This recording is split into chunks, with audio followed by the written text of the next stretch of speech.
Shalom anak-anak muda yang luar biasa, youth dan teen, KKD Revival Semarang dan juga dimanapun berada. Tuhan yang memberkati setiap kita. Tuhan yang terus membawa kita bertumbuh di dalam anugerahnya, bertumbuh semakin dewasa di dalam Tuhan. Dan kita terus belajar mengalami Tuhan secara pribadi, semakin dibentuk untuk kita makin dewasa.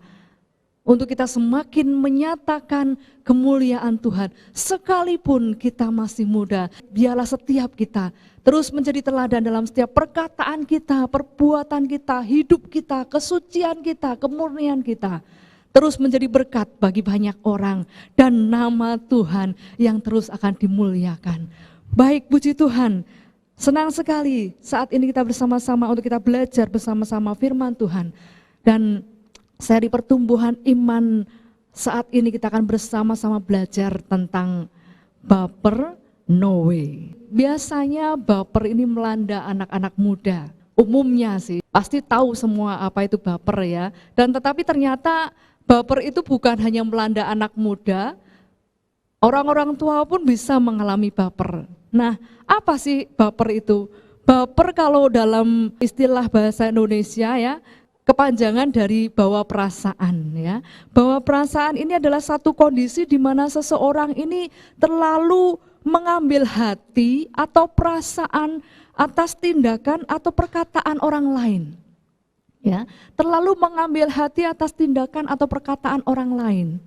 Nah, baper ini bisa ada dua kondisi ya, bisa ada perkataan atau sikap atau perbuatan orang lain yang menyenangkan hati kita. Nah, yang ini enak nih bapernya nih, ya. Tetapi ada juga perkataan atau tindakan orang lain yang membuat kita ini jadi ya kecewa lah, jadi aduh gimana ya, jadi tersakiti hatinya. Nah, ini nih, kita akan belajar sama-sama baper yang seperti ini nih.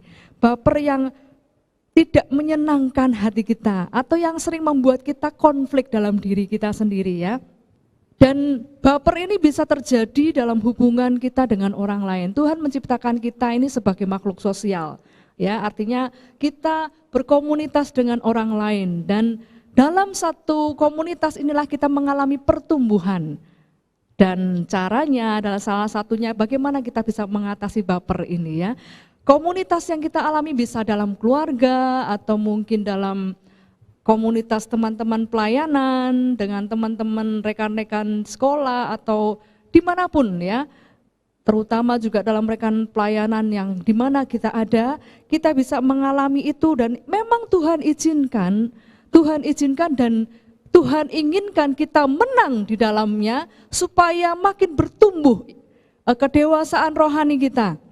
Tuhan inginkan kita makin bertumbuh, semakin dewasa dan Dia izinkan salah satunya baper ini diperhadapkan kepada kita. Perkataan atau perbuatan orang lain yang tidak menyenangkan, Dia izinkan bagi setiap kita. Tuhan mau lihat bagaimana respon kita. Tuhan ajar kita bagaimana kita merespon. Dan kita dibawanya untuk mengalami kemenangan saat kita berada dalam tuntunan firman Tuhan. Kebanyakan orang, umumnya orang bisa menghadapi konflik itu bisa dengan dia diam, rasa kecewanya dia simpan dalam hati, dia simpan untuk dirinya sendiri, bisa juga dengan cara dia marah, dia keluarkan ya. Dia keluarkan marahnya, dia nyatakan perasaannya dengan marah, bisa dengan diam atau bisa juga dengan marah. Karena itu baper ini bukan hanya melanda cewek-cewek saja ya, bukan hanya melanda kaum wanita, tetapi juga ternyata kaum pria juga ngalamin itu ya. Karena kenapa? Karena setiap kita, setiap manusia, Tuhan ciptakan kita ini terdiri dari tubuh, jiwa, dan roh. Roh kita tahu kalau roh itu diambil daripada kita maka kita akan mati. Karena roh itu yang memberi kehidupan buat kita. Nah, yang selanjutnya ada dalam diri manusia adalah tubuh. Nah, tubuh ini adalah yang bisa kita rasa secara fisik. Ya, kita merasakan kalau dicubit ini sakit nih, ini tubuh kita ini. Ya, ini tubuh kita. Yang ketiga adalah jiwa. Nah, di jiwa inilah ada pikiran dan perasaan. Ya, dan inilah area baper. area baper kita adalah pikiran dan perasaan. Yang Tuhan inginkan bahwa perasaan yang tidak baik, termasuk perasaan sakit hati saat kita baper, ya, itu tidak ada pada kita. Tuhan mau itu dihilangkan dari kita. Di kitab Efesus 4 ayat 31 dikatakan bahwa segala kepahitan, kegeraman, kemarahan, pertikaian, dan fitnah hendaklah dibuang dari antara kamu. Demikian pula segala kejahatan. Atau dalam bahasa Indonesia sehari-hari saya coba bacakan, dikatakan bahwa hilangkanlah segala perasaan sakit hati, dendam, dan marah.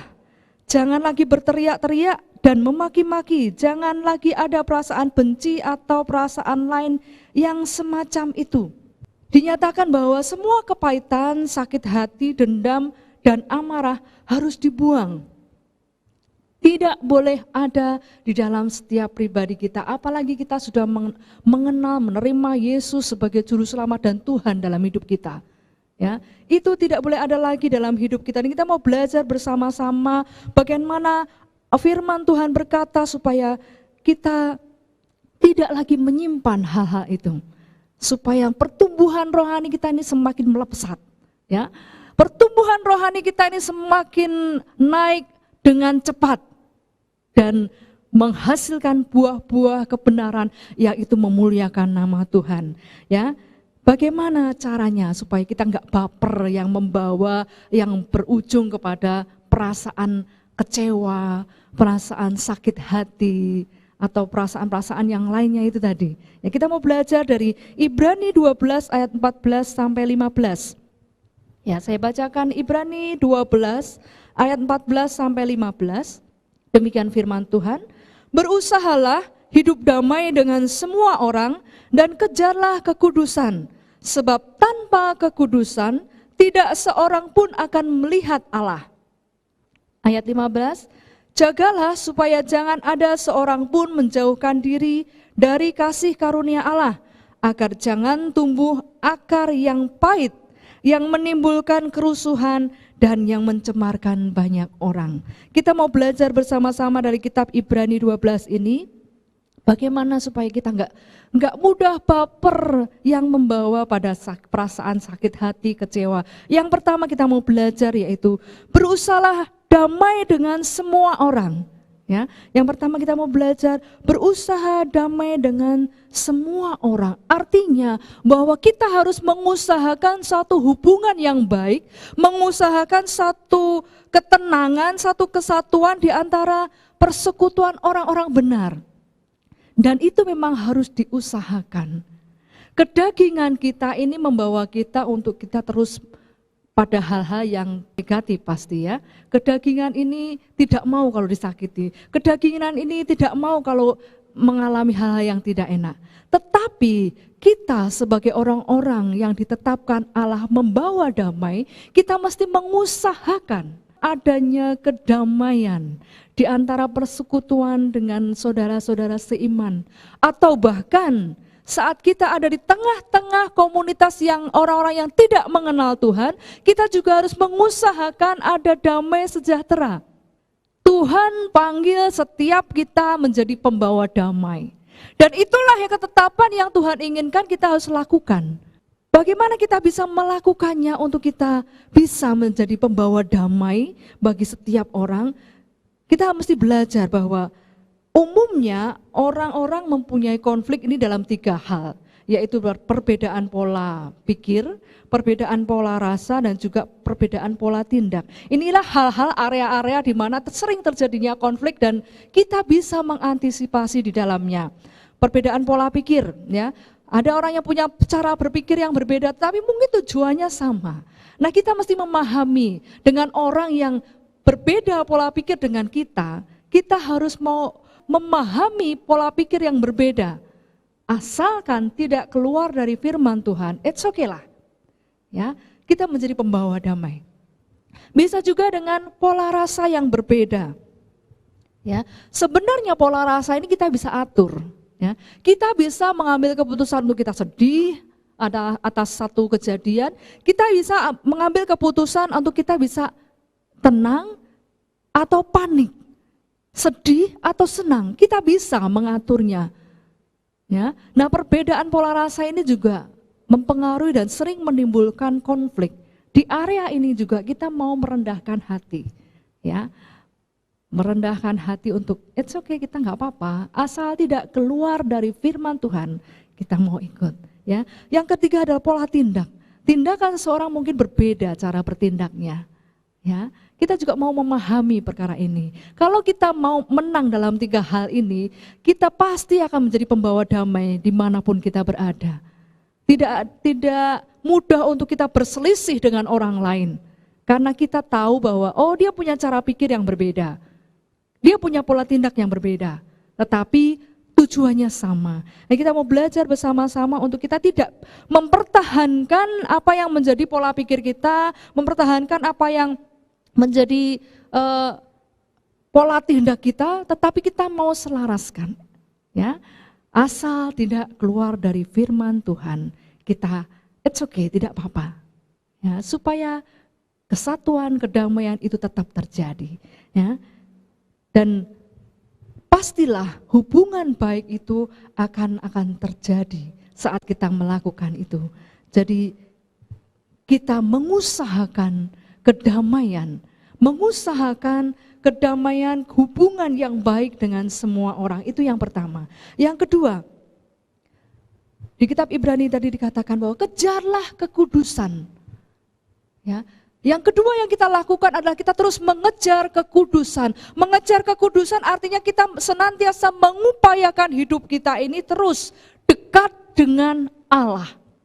Allah itu kudus, kita tahu, ya, dan dia tidak bisa dikompromikan. Makanya kita harus membawa hidup kita ini terus dekat dengan Allah, menjadi seperti yang Dia mau, hidup seperti yang Dia mau, mencari terus kehadirannya, mencari terus kebenarannya, mencari terus persekutuan dengan Dia dengan sepenuh hati. Kita harus terus membawa hidup kita ini connect dengan Tuhan. Hanya dengan itulah kita bisa mengejar kekudusan Allah. Ingat bahwa di sekitar kita iblis mengamat-amati kita, terus mencoba mencari celah supaya bisa menjatuhkan kita. Dan kita akan aman saat kita berada di dekat dengan Allah. Karena itu terus kita kejar kekudusan dengan membawa hidup kita ini terus connect dengan Tuhan, dengan melalui jam-jam doa kita, melalui perenungan firman Tuhan, melakukan kebenaran firman Tuhan dalam hidup kita. Terus membawa hidup kita ini, menyalipkan kedagingan kita ini dan menuruti apa kata firman Tuhan. Kita terus mengupayakannya dalam hidup kita, ya, mengupayakannya dalam hidup kita dengan sepenuh hati, Itu yang kedua, yaitu mengejar kekudusan. Yang ketiga dikatakan di kitab Ibrani bahwa jangan menjauhkan diri dari kasih karunia Allah. Jangan sekali-kali kita melarikan diri dari kasih karunia Allah, ya. Dengan tidak menyadari anugerah Allah, kita sudah sebenarnya lari dari kasih karunia Allah. Biarlah kasih karunia Allah terus ada dalam kita dan terus kita sadari bahwa kita ini sebenarnya orang berdosa, kita sebenarnya ini bukan apa-apa, tetapi karena Yesus membawa kita berharga, membawa kita diperdamaikan dengan Allah, menjadikan hidup kita ini berharga karena Tuhan. Itulah kasih karunia yang besar dalam hidup kita, sehingga tidak ada sesuatu pun yang bisa kita pertahankan. Tidak ada satu kesombongan pun yang bisa kita pertahankan. Apa? Sebenarnya kita bukan siapa-siapa. Tetapi anugerah Tuhan, kasih karunia Tuhan yang membuat kita melayakkan setiap kita. Melayakkan kita untuk melayani, melayakkan kita untuk ada dalam satu komunitas, melayakkan hidup kita. Jangan lupakan kasih karunia Allah. Bila itu terus kita ingat dalam hidup kita bahwa sebenarnya kita ini bukan siapa-siapa, tetapi anugerah Tuhan yang membuat kita menjadi luar biasa. Ya, dan kita terus bawa hidup kita ini pada ketundukan tundukkan akan firman Tuhan. Kita bawa perkataan kita, pikiran kita, tindakan kita kepada ketundukan akan firman Tuhan, akan tuntunan firman Allah. Itu yang harus terus ada dalam hidup kita. Ya. Jangan biarkan kita menjauhi dari kasih karunia Allah. Dikatakan tadi di Ibrani 12 ayat 15, jagalah supaya jangan ada seorang pun menjauhkan diri dari kasih karunia Allah, agar jangan tumbuh akar pahit yang menimbulkan kerusuhan dan mencemarkan banyak orang. Saat kita tidak menjauhkan diri dari kasih karunia Allah, maka kita aman, ya. Kalau kita menjauhkan diri dari kasih karunia Allah, hati-hati akan tumbuh akar pahit. Akar pahit ini di firman Tuhan saya cek adalah dia tumbuhan beracun, atau kita biasa sebut, anak muda ini kita sebut dengan toksit. Jangan ada toksit di dalam hidupmu, karena toksit itu bisa meracuni hidupmu, meracuni pikiranmu, meracuni tindakanmu sehingga bisa menjatuhkan hidupmu. Dan itu bukan hanya untuk hidupmu saja, tetapi juga bisa mencemarkan banyak orang. Ya, mencemarkan banyak orang. Karena itu, jangan ada toksit dalam hidupmu. Bereskan, selesaikan. Ada kasih karunia Allah yang Dia sediakan bagi setiap kita. Untuk kita bisa mengalami pemulihan, untuk kita bisa mengalami kasih anugerah Allah, untuk kita bisa mengalami penghargaan yang dari Allah. Dan itu cukup buat kau. Itulah ketiga hal yang kita pelajari malam hari ini. Jadi yang pertama tadi dikatakan bahwa kita mau berusaha damai dengan semua orang. Yang kedua, kita mau terus kejar kekudusan dengan hidup dekat dengan Allah. Yang ketiga, kita tidak menjauhkan diri dari kasih karunia Allah, supaya tidak tumbuh toksit dalam hidup kita. Allah mau supaya hidup kita ini menjadi bau yang harum di tengah-tengah komunitas kita. Menjadi bau yang harum yang memuliakan nama Tuhan. Itulah ketetapan hidup setiap kita. Karena itu kita mau nyatakan itu. Jika ada sesuatu hal yang tidak mengenakan hatimu, datang kepada Tuhan, selesaikan. Jangan biarkan berlama-lama.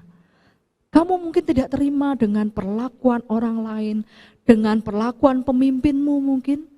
Ayo, selesaikan. Dan minta Allah membebat hatimu. Kalau engkau lakukan itu, maka engkau akan mengalami pemulihan yang dari Tuhan. Kalau engkau lakukan itu, engkau akan mengalami bagaimana hidupmu terus dibawa dalam kedewasaan rohani. Engkau akan terus mengalami semakin dibawa naik terbang tinggi. Allah izinkan hal itu terjadi, tetapi Allah mau bahwa setiap kita mengalami kemenangan dalam hidup kita. Hidup kita dibawanya menjadi serupa seperti Kristus. Bagaimana Dia tidak membawa keberadaan Dia sebagai Allah, tetapi Dia mengosongkan dirinya dan Dia mengambil rupa seorang hamba. Itulah yang Yesus lakukan. Mari, saya undang untuk setiap kita, bawa hidupmu datang kepada Allah. Izinkan Dia membentuk hidupmu, membawa engkau semakin dewasa di dalam Tuhan. Dan biarlah pikiran dan perasaan yang seperti Yesus, itu yang akan kita lekatkan dalam hidup kita. Amin.